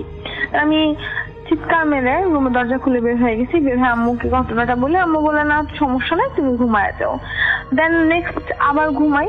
ঘুমানোর পরে আর কিছু দেখি না। তারপরে 1 মান্থ পরে আমি আবার সেম ওই মহিলাটাকে, ওই স্বপ্নটা আবার দেখি। দেখার পরে আমার প্রচুর কেমন জানি আমি ঘামাইতে থাকি, ঘুম থেকে উঠেই ঘামাইতে থাকি। দেন আর অনেকদিন এই স্বপ্নটা দেখি না। একদিন আমি আমার আপুর ফোন ঘাটছিলাম, মানে ফোন দেখছিলাম, পিকচার দেখছিলাম। তো দেখতে দেখতে আমি আমার দাদুর পিক দেখি। আমি আমার দাদুকে কখনো দেখি নাই। তো আমি যে স্বপ্নে যে মহিলাটাকে দেখছি সেম টু সেম ওই মহিলাটা হচ্ছে আমার দাদু। আর ছবিটা আমি আপুকে জিজ্ঞেস করি, আপু তুমি কোথায় পাইছো? তুমি তো দাদুকে কখনো চোখে দেখো নাই। এটা আপু বললো যে অনেক আগে একটা অ্যালবাম ছিল, ওখান থেকে তুলে নিছি। আমি পুরো শক খেয়ে গেছি। দেন আর আমি এই ঘটনা কখনো দেখি নাই বা এমন কিছু হয় নাই। আম্মুকে বলার পরে আম্মু আন্টিকে দিয়ে একটু দোয়া কেওয়া পড়ায় দিল ঘরে। উনি বললো যে না, হয়তো বা উনি আমার সাথে দেখা দিল। Thank you. এই ছিল আমার ঘটনা স্টোরি। আপনার আমাদের সাথে একটা নতুন আরো একজন অতিথি আছেন, আমি একটু পরিচয় করে দিই আপনার সাথে। আপনার নামটা প্লিজ একটু বলবেন এবং আপনি একটু জানান আমাদেরকে যে আপনি কোথা থেকে এসেছেন। থ্যাংক ইউ রাসেল ভাই, আমি জয়, মহাখালী থেকে। শুনি আপনার ঘরটা। আপনার হোম ডিস্ট্রিক্ট কোথায়? আমার হোম ডিস্ট্রিক্ট ভাইয়া, আমি ঢাকাতেই থাকি। আমার হোম ডিস্ট্রিক্ট এটাই। ওকে, তো ঘটনায় যায়। তো ভাইয়া আমি যে ঘটনাটা বলবো সেই ঘটনাটা 2010 সালে যখন আমি এসএসসি এক্সাম দেই, তখন যখন আমি এসএসসি রেজাল্টের জন্য ওয়েট করতেছি তখন আমার সাথে এই ঘটনা ঘটে। তো ঘটনা বলার আগে আমি বলে নেই যে আমাদের ঘরে আমরা পরিবার, আমি এবং আমার মা আর বাবা, আর কেউ নেই। তো এখন যখন ঘটনাটা ঘটে তখন হচ্ছে দিনটা ছিল রবিবার। এফএম এ গান শোনার পর আমি ঘুমানোর জন্য যখন শুলাম তখন হঠাৎ করে আমি দেখি কি যে আমাদের যে আলমারিটা, স্টিলের আলমারির মধ্যে দুটো আলো, সাদা আলো দুটোর আকার হবে ঠিক ক্যারাম বোর্ডের সাইজের মতো। তো আমি এই আলোটা কোথা থেকে আসছে তার উৎস খোঁজার জন্য বিপরীত দিকে যখন তাকাই তখন দেখি এটা কোথা থেকে আসছে এটা বোঝাই যাচ্ছে না, যে কোথাও উৎসই নেই। তো যখন আমি এটা দেখলাম তখন আমি আবার আলোর দিকে তাকালাম, দেখলাম যে আলোগুলো এলোপাতারি ভাবে খেলা করছে বা আলমারির মধ্যে ঘোরাঘুরি করছে। তো আমি একটু ঘাবড়ে যাই, কিন্তু ওরকম ভয় পাই না। হঠাৎ করে আলো দুটো অদৃশ্য হয়ে যায়। এ দেখে আমি আরো একটু ঘাবড়ে যাই। তবে ভাবলাম যে এটা হয়তো আমার মনের ভুল হতে পারে, এই ভেবে আমি আবার ঘুমানোর জন্য চেষ্টা করতেছি। তো আমি কাত হয়ে ঘুমানোর জন্য চেষ্টা করতেছি, এমন সময় হঠাৎ করে আমাদের ঘরের আলমারিতে ছোট্ট আলমারিতে আওয়াজ হয়, যেমন আপনি যদি হাত দিয়ে একটু টাচ করেন আলমারির গ্লাসকে, তো তখন যেভাবে আওয়াজটা আসে সেই আওয়াজটা। তো আমি আমার মোবাইলের আলো দিয়ে, ডিসপ্লের আলো দিয়ে যতটুকু সম্ভব দেখার চেষ্টা করি যে আসলে এটা আওয়াজটা কি জন্য আসছে। তো দেখলাম যে এখানে কোনো ইঁদুর বা বিড়াল বা কোনো মানুষই নেই, তো আওয়াজটা তো আসার কথা না। বাট আমি যাই হোক, আমি ভাবলাম যে হয়তো বা কোনোভাবে বাতাসে বা কোনোভাবে হয়েছে। তো আমি আবার ঘুমানোর জন্য চেষ্টা করতেছি, হঠাৎ করে শুনতে পাচ্ছি যে তখন আমার কাছে আওয়াজ আসছে যে আমি যে বিছানাতে শুয়ে আছি, বিছানার কিনার দিয়ে কেউ একজন হাত রাখছে। তো হাতে একবার আমার পাশে আমার কাছাকাছি আসতেছে, আবার আমার কাছ থেকে দূরে হাতড়ে হাতড়ে চলে যাচ্ছে। তো এই আওয়াজটা পেয়ে আমি একটু ভাবলাম যে হয়তো চোর হতে পারে। কিন্তু রাসেল ভাই, যদি চোর হয়, চোর তো একবার বা দুইবার করার কথা, 4-5 বার তো এই আসা যাওয়া করার কথা না, আমার 4-5 বার তো আওয়াজ আসার কথা না। তো আমি যখন এটা ভাবতেছি, তখন হঠাৎ করে তো আমি আমার পাশ চেঞ্জ করলাম। পাশ চেঞ্জ করার পর তো আওয়াজটা যখন আমার কাছাকাছি আসার পর আমি আমার হাত দিয়ে থাবা দিয়ে ধরার চেষ্টা করি। তো যখন আমি ধরি, তখন অবাক বিষয় যে আমি প্রায় ছোট 4টা কি 3টা আঙুলগুলো 1.5 থেকে 2 বছরের বাচ্চার হতে হবে এরকমই। তো হাতগুলো এত ঠান্ডা রাসেল ভাই, মনে হচ্ছে যে ফ্রিজের ডিপ থেকে বের করে আনা হয়েছে। আর সাথে সাথে এমন এক টান দিল যে আমাদের ঘরের পশ্চিম পাশে যে জানালাটা ছিল ওইটার দিকে এমন ভাবে টান দিল যে আমি ওই হাতের সাথে ছিটকে মনে হলো যে আমি উড়ে গিয়ে আমাদের খাটের স্ট্যান্ডের সাথে বাড়ি খেলাম। বাড়ি খাওয়ার পর আমি বিছানায় পড়ে গেলাম, পড়ে বাউন্স খেয়ে আবার বসে পড়লাম। তখন আমি কে বলে জোরে জোরে চিৎকার করতে থাকলাম। আর আমার বাবা মা এসে লাইট জ্বালিয়ে দেখলো যে ঘরে কেউ নেই। দরজা চেক করলো, দরজা বন্ধ। তো আমাকে জিজ্ঞাসা করতেছে কি হয়েছে। তখন আমার বলার কোনো শক্তি ছিল না। তো তখন আমি কে বলে চিৎকার করতে থাকলাম। তো আম্মু তখন আমাকে 1 গ্লাস পানি দিল। পানি দেওয়ার পর কিছুটা পরিস্থিতি যখন স্বাভাবিক হলো, তখন আমি সব খুলে বললাম। আর রাসেল ভাই, এরপর আমি প্রায় 6 থেকে 7 মাস মা বাবার মাঝখানে ঘুমিয়েছি, খুব ভয়ে ছিলাম। এই ছিল আমার ঘটনা রাসেল ভাই। অনেক ধন্যবাদ আপনাকে। আপনি আছি আমরা আমাদের আজকের শেষ ঘটনায়। আপনার নামটা একটু বলবেন। আপনি পাবনা থেকে এসেছেন, এটুকু আমার মনে আছে। নামটা বলে তারপর আপনার ঘটনা শুরু করুন। আমি আব্দুল্লাল মাহমুদ, পাবনা থেকে। যে এই ঘটনাটি আমার এক আঙ্কেল আমার সাথে শেয়ার করেছিল। যে আঙ্কেলের ওয়াইফের আর কি এক সময় কিডনির সমস্যা হয় এবং তিনি তার ওয়াইফকে ঢাকা এক স্বনামধন্য হসপিটালে ভর্তি করার পরে তাকে 7তলা মহিলা কেবিনে রাখা হয় এবং তার টেক কেয়ারের জন্য আঙ্কেল ওখানে থাকে। তো এই হসপিটালের নিয়ম ছিল যে রাত 8টার পরে কখনো মহিলা কেবিনে কখনো কোনো পুরুষ থাকতে পারবে না। সো ওখান থেকে ওখানে যারা দূর থেকে আসে তারা ওই হাসপাতালের কেবিনের সামনের বারান্দার কিছু অংশে আর কি বিছানা পেতে রাত যাপন করে।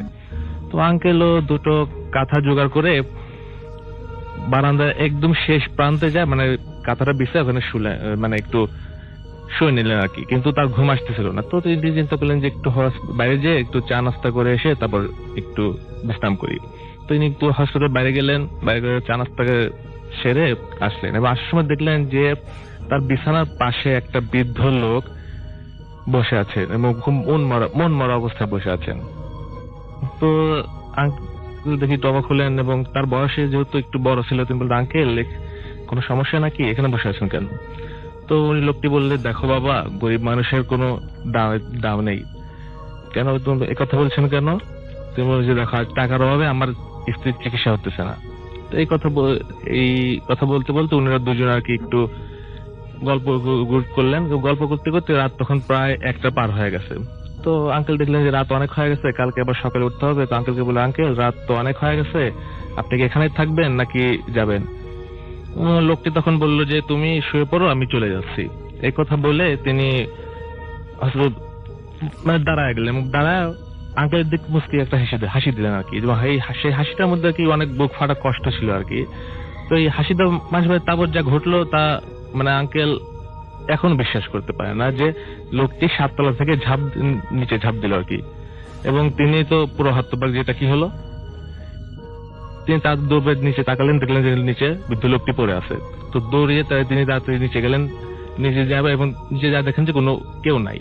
তো পাগলের মতো তন্ন তন্ন করে খুঁজতে থাকলেন, কিন্তু কাউকে কিছু দেখতে পেলেন না। এবং তাকে খোঁজাখুঁজি দেখার পরে ওই হসপিটালের একটি বয় তাকে জিজ্ঞেস করলেন, ভাই ওখানে কি খুঁজছেন? তো তখন তিনি সব ঘটনা তাকে খুলে বললেন, এবং খুলে বলার পরে তিনি বললেন, ও ভাইয়া আপনিও দেখছেন কি? আঙ্কেল বললেন, আপনি দেখছি মানে? বলছে যে প্রায় 2 বছর আগে এই 7 তলা থেকে একটা লোক ঝাঁপ দিয়ে আত্মহত্যা করেছিলেন, তার স্ত্রীর টাকা চিকিৎসার টাকা জোগাড় করতে না করতে পারে। তারপর থেকে এই 2-1 লোক তাকে এই অবস্থায় দেখেন। Thank you very much. একজন নতুন অতিথি এই মুহূর্তে আমাকে জয়েন করেছেন, আমি চলে যাচ্ছি সরাসরি তার কাছে। আপনার নামটা প্লিজ একটু বলবেন এবং আপনি কোথা থেকে এসেছেন? আসসালামু আলাইকুম, আমি সৈয়দ সাইফুল ইসলাম, আমি মিরপুর থেকে এসেছি। শুনি আপনার ঘটনা। ঘটনাটা হচ্ছে 2008 সালের প্রথম দিকে আমি আমার দ্বিতীয় উপন্যাস লেখার সময় আমি বরিশালের একটা প্রত্যন্ত অঞ্চলে গিয়েছিলাম। আচ্ছা। আমার মামা বাড়িতে। তো সেখানে প্রথম দিন রাত্রেবেলা যখন আমি লিখতে বসলাম, তো রাত্রে মার্চের সময়টা সাধারণত একটু ঝিঝি পোকা অনেক ডাকে, অথবা মফস্বলে একটু প্রত্যন্ত অঞ্চলে দেখবেন যে শেয়াল ডাকে, তারপরে অন্যান্য পোকা অনেক শব্দ হয়। তো আমার মামা বাড়িটা হচ্ছে টিনের ডুপ্লেক্স বাড়ি, টিনের কাঠের ঘর। তো আমি যেই রুমটাতে বসতাম সেই রুমটাতে হচ্ছে টিনের বাইরের দিকটাতে একটা জানালা আছে, টেবিলের পাশে আমি বসতাম রাত্রেবেলায় লিখতে। তো প্রথম দিন রাত্রেবেলা ঠিক 12টার সময় ঝিঝি পোকা ডাকছে, প্রচুর পরিমাণে ঝিঝি পোকা ডাকছে, শিয়ালের শব্দ। হঠাৎ করে সবকিছু বন্ধ হয়ে গেল, একদম চুপ, কোয়াট। বন্ধ হয়ে যাওয়ার সাথে সাথে কর্কশ শব্দে একটা পাখি ডেকে উঠলো, অনেকক্ষণ ধরে ডাকলো পাখিটা, খুবই কর্কশ শব্দটা শুনে আমার গায়ে কাঁটা দিয়ে উঠলো। কিন্তু তখন ব্যাপারটাকে ওইভাবে গুরুত্ব দিলাম না, ঠিক আছে এটা তো হতেই পারে, মফস্বলে একটা। তো কিছুক্ষণ থাকার পরে আবার সিচুয়েশনটা ইজ আউট করলো, একই রকম ঝিঝি পোকার ডাক, তারপর অন্যান্য শব্দটা শিয়ালের ডাক শুনতে পেলাম। তো সেদিন রাত্রেবেলা এই জিনিসটাকে নোটিস করলাম না। দ্বিতীয় দিন যখন আমি আমার গল্পটা লিখতে বসলাম, ওই গল্পের একটা সিকোয়েন্স ছিল এরকম যে একটা দুর্ঘটনা হয়, দুর্ঘটনায় পুরো পরিবার মারা যায়, গাড়ির ভেতরে যারা থাকে পুরো পরিবার মারা যায়। ওই সিকোয়েন্সটা আমি যখন রাত্রেবেলা লিখতে বসলাম, আমি সম্পূর্ণ মশগুল হয়ে এই সিকোয়েন্সটা লিখছি। তো আগে রাতে যেহেতু মানে কোন বিদ্যুৎ চলে যায়নি, তো আমি ওইভাবে তৈরি ছিলাম না। তো ওই রাতে যখন আমি ঘটনাটা লিখছি, গাড়ির সাথে ধাক্কা লেগেছে, মানে একটা পরিবার সম্পূর্ণ রক্তাক্ত অবস্থায় পড়ে আছে, এরকম একটা সিকোয়েন্স লিখছি। ঠিক সেই সময়টায় ঝিঝি পোকার শব্দ, অন্যান্য শিয়ালের শব্দ, যে শব্দগুলো সম্পূর্ণ নিস্তব্ধ হয়ে গেল, সাথে সাথে কারেন্ট চলে গেল। আমার হাতের কাছে ম্যাচ রেখেছিলাম, আমি মোম রেখেছিলাম। আমি কারেন্ট চলে যাওয়ার সাথে সাথে পাখির যে ডাকটা শোনার সাথে সাথে আমার সম্পূর্ণ গায়ে কাঁটা দিয়ে উঠলো, এবং আমি তখন মানে কিছুক্ষণের জন্য হলো স্টান্ড হয়েছিলাম। আচ্ছা। তো তারপর যখন আমি ম্যাচটাকে ধরলাম লাইট করার জন্য, ক্যান্ডেলটা, আমার হাত থেকে ম্যাচটা পড়ে গেল, এবং তৎক্ষণাৎ আমার জানালা থেকে আমি শুনতে পেলাম একটা রোর শব্দ। আসলে ইউজুয়ালি কোনো প্রাণী এইভাবে গড়গড় করে শব্দ করে না, যেটা আমি শুনতে পেলাম।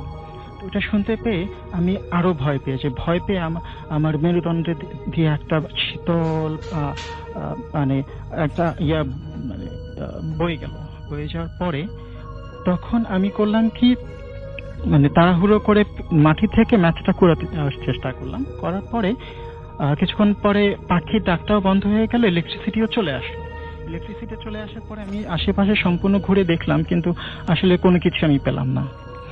পরের দিন ওখানে আমি এই ব্যাপারটাকে ওইভাবে গুরুত্ব দিলাম না, এটা হতেই পারে কোইন্সিডেন্স একটা এরকম হতেই পারে, ইলেকট্রিসিটি চলে যাবে, এরকম একটা শব্দ শুনবো, তো এটা হতেই পারে। তো এটাকে ওইভাবে গুরুত্ব না দিয়ে পরের দিন ওই এলাকার প্রাথমিক বিদ্যালয়ে খেলাধুলা হচ্ছিল, খেলাধুলার পুরস্কার বিতরণী অনুষ্ঠান চলছে।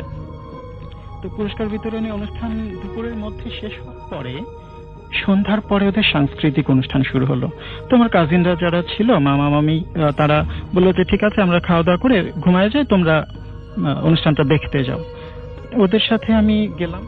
আমাদের সাথে শুধু একটা টর্চ, মোটামুটি জ্যোৎস্না আছে আর আমরা 4 জন আছি সাথে। তো চিন্তা করলাম যে ঠিক আছে সমস্যা নেই, একটা টর্চই হবে। আমার ফোন নিয়ে আমরা স্কুলে গেলাম। স্কুলটা হচ্ছে আমাদের মামা বাড়ি থেকে মোটামুটি 150-200 গজ মাঝখান থেকে দেখা যায়, কিন্তু রাস্তা দিয়ে যেতে হলে পরে আমাদের মামা বাড়ি থেকে মামার ঘর থেকে মোটামুটি 50 গজের মতো হেঁটে তারপরে ইটের রাস্তা পেছনে আছে, ইটের রাস্তায় উঠতে হয়। ইটের রাস্তায় উঠে স্কুলে যাওয়ার সময় প্রথমে ডান দিকে মোড় নিতে হয়, মোড় নিয়ে তারপরে কিছু দূর যাওয়ার পর স্কুলটা। তো ওই দিন অনেক লম্বা সময় ধরে অনুষ্ঠান চলছে, রাত তখন 11:30 বাজে। আমার খুব বোরিং লাগছিল, এই জন্য আমি আমার কাজিনদেরকে বললাম যে ঠিক আছে তোমরা অনুষ্ঠান দেখো, আমি চলে যাই। ওরা বললো যে ঠিক আছে আর কিছুক্ষণ থাকো না, দেখি এই শেষ হয়ে যাবে কিছুক্ষণের মধ্যে। তো দেখি যে 11:55 বেজে গেছে, আমার আর একদমই ভাল লাগছিল না। তো আমি বললাম যে ঠিক আছে আমি চলে যাই, তোমরা আসো, টর্চ লাইটটা তোমরা রেখে দাও, আমার টর্চ লাইট দরকার নেই, আমার কাছে মোবাইল আছে আর বাড়িতে জ্যোৎস্না আছে, কোনো সমস্যা হবে না।